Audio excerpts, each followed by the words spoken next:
Good morning, good afternoon, and good evening to all. Today, we have extraordinary honor of sitting down with one of the most distinguished figures in the field of neurology and movement disorders, Professor Elena Moro, an internationally renowned neurologist who has dedicated her life to understanding and treating movement disorders, touching countless lives with her groundbreaking work. Currently serving as a professor of neurology at University of Grenoble Alpes in France and holding pivotal leadership roles, Professor Moro has left an indelible mark on the global stage of movement disorders management. Her expertise, particularly in surgical interventions like deep brain stimulation, has revolutionized the way Parkinson's disease and other movement disorders are treated. With numerous publications, she has advanced research and influenced clinical practices worldwide. I have the immense pleasure of calling Professor Moro not only a mentor but also an inspiration, as I was fortunate enough to be one of her students. Her dedication to teaching and mentorship is unparalleled, and her guidance has shaped the careers of countless neurologists, including myself. Recently, Professor Moro received the prestigious honorary award from the International Parkinson's and Movement Disorders Society, a testament to her lifelong commitment to improving the lives of patients and outstanding contributions to the field. As the first female president of the European Academy of Neurology, she has also championed diversity, equity, and innovations in neurology. Today, we have the privilege of delving deeper into Professor Moro's remarkable journey from her early days as medical student to her pioneering research and leadership. We will explore her experiences, her motivations, and the challenges she overcome, become a beacon of hope for patients and source of inspiration for all aspiring neurologists. Let us warmly welcome Professor Elena Moro as she shares her story, wisdom, and message for all of us for working and advances in the field of movement disorders. Welcome, Professor Moro.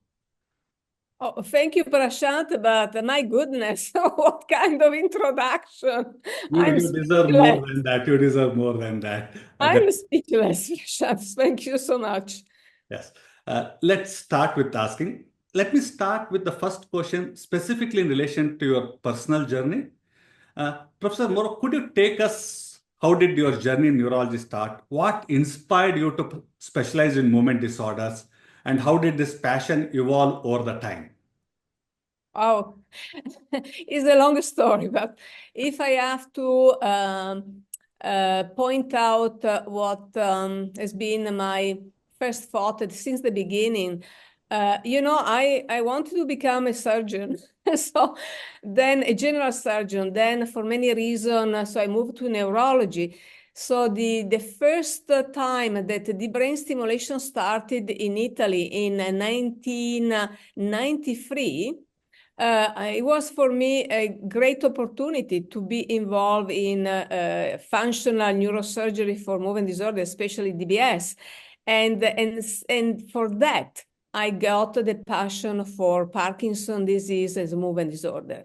And the thing that attracted me was that I thought that also movement disorders, because it's not only movement, but it's also all the patient's background, and now we can say the non-motor part of the movement disorders, they attracted me because I always been interested in this holistic approach to the patients, and just to consider the patient like persons, not like patients, and trying to understand them as a neurologist and to be with them during their journey of the disease.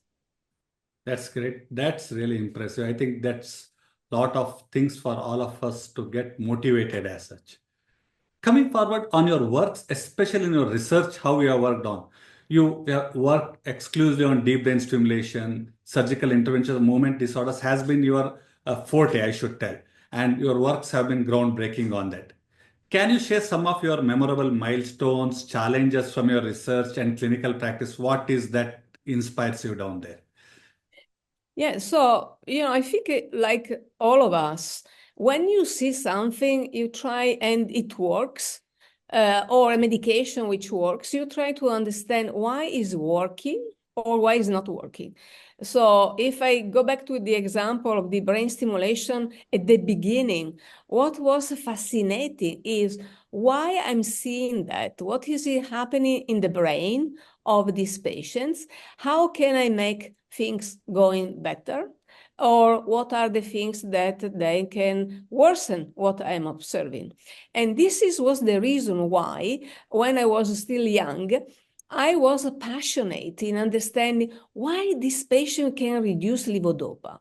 And I remember very well when, my idea to study the long-term response to levodopa in patients who had the brain stimulation for Parkinson's disease. And then why I have to use this parameter stimulation? What does they do in the brain? Why 130 hertz and not, I don't know, 60 hertz? So, and it was always the question, why I'm seeing this? What is happening?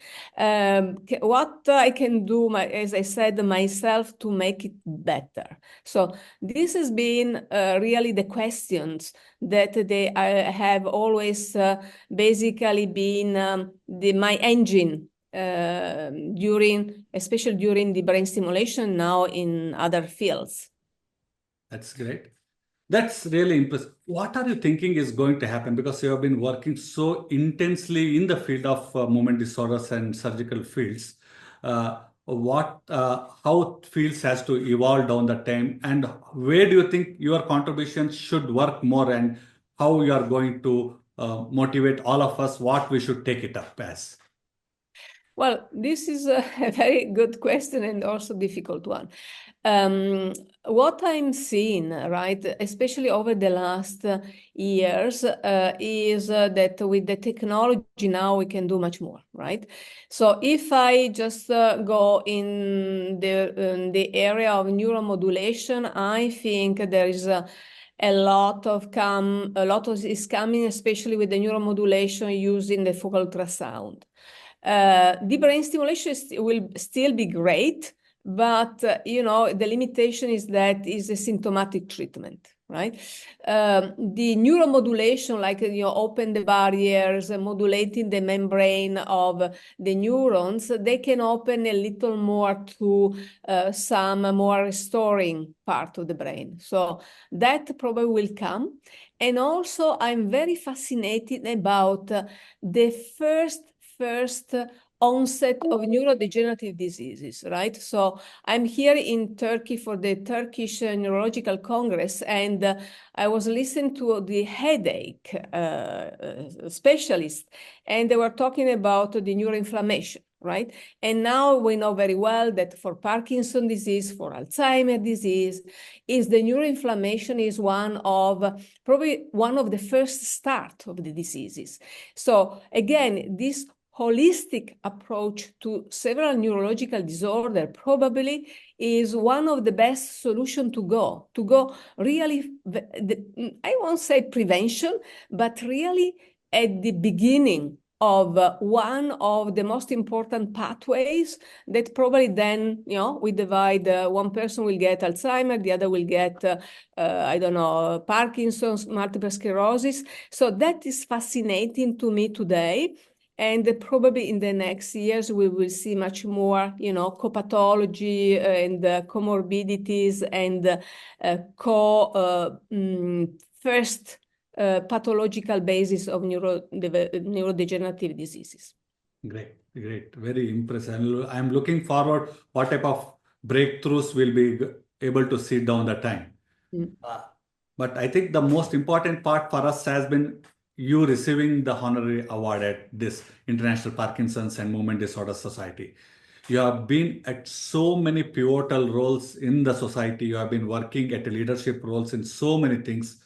So if I ask you, what does this recognition mean to you personally, and how does this affect in the progress in the field? What is your interpretation, and how does it help us to guide on the value of that? But first of all, I'm very grateful to the Movement Disorder Society for this recognition, which was first of all, I was never a thought to get it. And it's been, I would say, a dream. And it's not the imposter syndrome, but honestly, I was surprised really to be selected. Why? Because I think I just did my job. I did my job. I like what I'm doing. I'm not doing what I'm doing because I want, to have to be recognized. It's really something that I feel is my passion, is something that I like, that I want to transmit to other people because, we are neurologists, we are doctors, we are movement disorder specialists. We like that. And we want other people to join us. So why I have to be recognized, right? So, other people are much better and needs to be recognized than me. So it really means a lot. And again, uh, I thank the NDS Society. They also told me if I can say that it's a recognition for all the people. And I said, okay, I'm old, but I'm not so old. Maybe, it's just a recognition in the middle of, of my of my life. So I don't see, I'm just laughing. So that I see maybe is just a recognition of the passion that I have and I still have, and I want to keep until when I will die. Let's say that. Uh, I completely agree with you. You have that passion to work there, and I know you for last almost for 15 years and more now, and you have been working with the same rigor and same passion since the time I have known you. Uh, I think this requires a lot of what you call it as enthusiasm, which pushes into all the people who work around you to reach a lot more things. So before I end this, I want to ask one final question. What message you would like to share with all those who are working in movement disorders, the clinicians, the researchers, the students?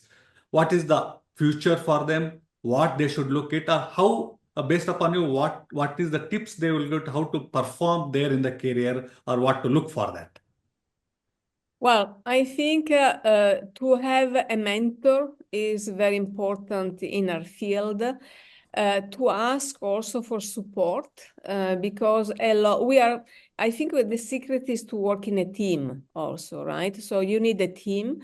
So you can ask for a mentor, ask for support, and have a networking environment because today, it's quite difficult. The times are different. So you can stay alone, but you don't go anywhere if you are alone.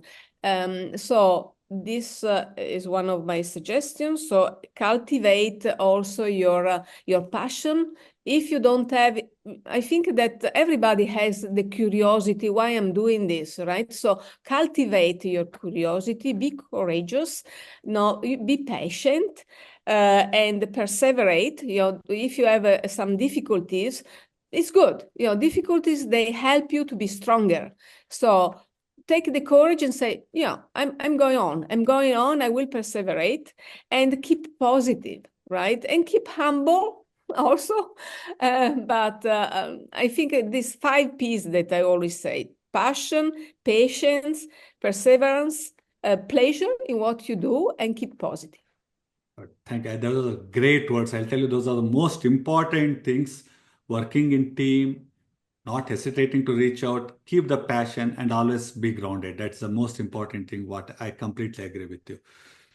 Before we conclude, anything else you want to tell out of the box here, which is not, we didn't want to cover it as a interview, but still you thought that these are some tips which everyone should listen to.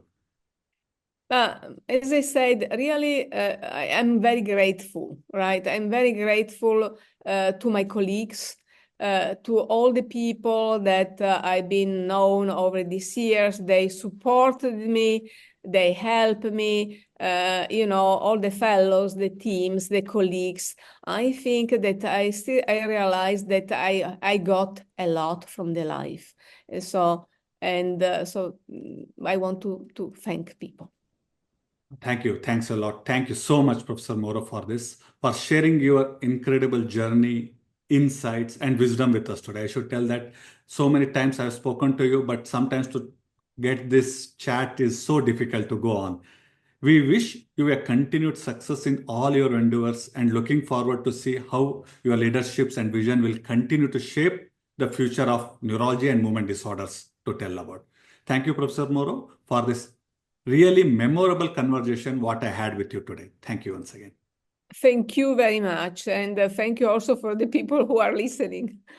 Thank you.